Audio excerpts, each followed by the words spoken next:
బంగాళాఖాతంలో ఏర్పడినటువంటి తీవ్ర వాయుగుండం ప్రభావం ముఖ్యంగా శ్రీకాకుళం జిల్లా పైన పడిందని చెప్పొచ్చు. రైతాంగం నడ్డి విరిచిందని కూడా చెప్పొచ్చు. ఎందుకంటే వంశధారకి వచ్చినటువంటి వరదలు, మహేంద్ర తనయాకు వచ్చినటువంటి వరదలతోడు వాగులు వంకులు అన్ని ఉప్పొంగి ప్రవహించడంతో మొత్తం కూడా వేలాది ఎకరాల్లో పంట నీట మునిగినటువంటి పరిస్థితి మనం చూడొచ్చు. ప్రస్తుతం ఉన్నటువంటి పొలం వరికి సంబంధించినటువంటి నాట్లు వేసి 2 నెలలు కావస్తుంది. సుమారు 50 రోజుల వయసు ఉన్నటువంటి ఈ మొత్తం కూడా వరి అంతా కూడా నీటి మునిగినటువంటి పరిస్థితి.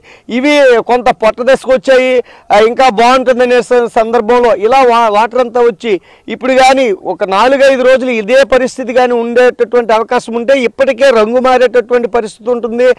ఈ నేపథ్యంలో రైతులు పెట్టిన పెట్టుబడి అంతా కూడా వరదార్పణం అయిపోయే పరిస్థితి అయితే ఉందని చెప్తున్నారు. మనం చూడొచ్చు వేలాది ఎకరాల్లో ఈ పంట అంతా కూడా ఇటు మనం చూస్తుంటే పోలాకి మండలం సుసరాము పిరియా గ్రామాల మధ్య ఉన్నటువంటి ఈ వాగులు పొంగిపోవడంతో పెద్ద ఎత్తున చెరువులు తలపిస్తూ ఉంది. ఈ మొత్తం కూడా ఈ వరి పంట అంతా కూడా నీట మునిగినటువంటి దుస్థితి అయితే నెలకొంది. ఎన్నోసార్లు మేము ఇటు ప్రభుత్వాలకు అధికారులకు చెబుతున్న ఫలితం లేకపోతుంది అనేటటువంటి ఆవేదన రైతాంగం వ్యక్తం చేస్తున్నారు.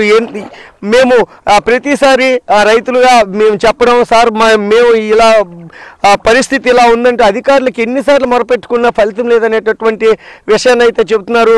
మనం చూడొచ్చు ఈ మొలలైతే తీసి ఉన్నటువంటివి మనకి ఇక్కడ కనిపిస్తున్నటువంటి రంగు మారినటువంటి పరిస్థితి. ఇప్పటికే ఇదే పరిస్థితి ఉంటే దేనికి కూడా పనికిరావని కూడా రైతులు ఆవేదన వ్యక్తం చేస్తున్నారు. వేలాది ఎకరాల్లో వరి పంట పెద్ద ఎత్తున నష్టపోయినటువంటి పరిస్థితి అయితే ఖరీఫ్ సీజన్లో ఉంది.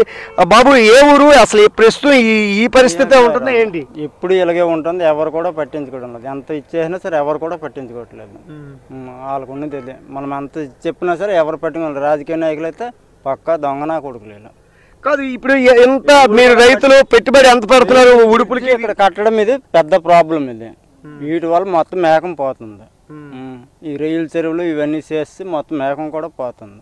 కనపరంగా నేను చెప్తాను. అదే కాదు. ఇప్పుడు రైతులుగా మీరు చెప్పండి అన్నగారు, ఇప్పుడు ఎంత ప్రతిసారి వర్షం వచ్చిందంటే మీ ప్రాంతం అంతా ముంపు అయిపోతుంది. ఏంటి కారణం? మరి ఏకం డౌన్ అయితే ఇక్కడ మామూలుగా విర్జి కాన ఏం లేదండి. మొత్తం ఏకం మన సుసరం కాండి మన ఫిర్యాగ్రహం కాంచి లోపు పాంతి మరి ఇంకేం లేదు. మొత్తం సంవత్సరానికి కూడా మొత్తం మనకి మాకు ఆదాయం ఏం లేదు. ఇలాగా మామూలుగా మేము బతికిందే ఈ ఊరి మీద బతుకుతున్నాము. ఈ బతికిన తర్వాత వచ్చాము. కనీసం మాకు ప్రతి సంవత్సరం కూడాను మాకేం ఆస్కారం గట్రా ఏం లేదు.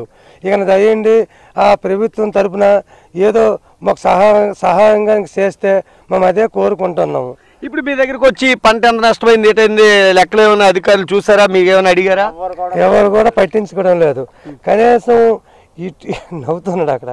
వీటి గురించి కనీసం ఎవరు కూడా పట్టించుకోవడం లేదు.